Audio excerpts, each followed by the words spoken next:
Hello friends, तो welcome back to my channel zero period maths. तो आज मैं बताऊंगी आपको पैरेललोग्राम के डिफरेंट टाइप के क्वेश्चन। ओके, तो चलिए इसे सॉल्व करते हैं। An exterior angle of a parallelogram is 110 degree, तो find the angle of the parallelogram. तो एक पैरेललोग्राम है जिसमें एक्सटीरियर एंगल दिया हुआ 110 डिग्री, और उसको सारे एंगल को फाइंड आउट करना। ओके, तो आई होप कि आपका क्वेश्चन समझ में आ गया होगा। तो चलिए इसे सॉल्व करते हैं, है ना।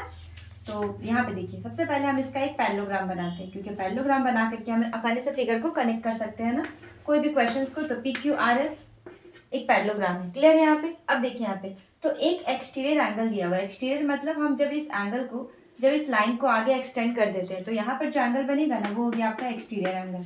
ये हम यहाँ पे भी बना सकते थे, है ना। तो आप अपने अकॉर्डिंग कहीं भी बना सकते हो। अब इसका एक नाम दे देते हैं, मैं क्या इसका एक नाम दे देती हूँ ए।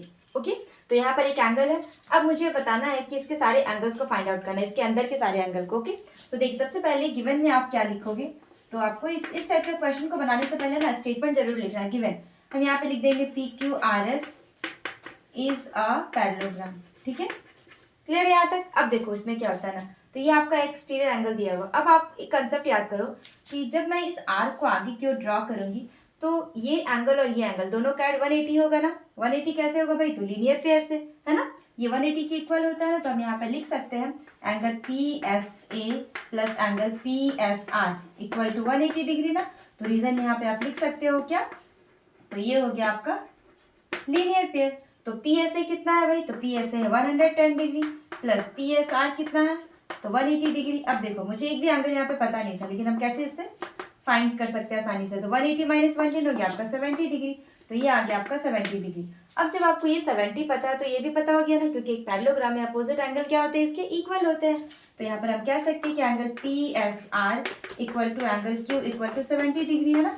तो यहाँ पे ये भी हो गया आपका 70 डिग्री। तो ये कैसे हुआ भाई, तो ये हो गया आपका अपोजिट एंगल से। ये आप पूरा लिख देना यहाँ पे, ठीक है, अपोजिट एंगल से। अब देखो यहाँ पर, अब ये एंगल और ये एंगल ये कैसे बराबर होंगे भाई, तो ये क्या हो जाएंगे आपके, आप बता सकते हो यहाँ पर, तो internal angle of same side, है ना।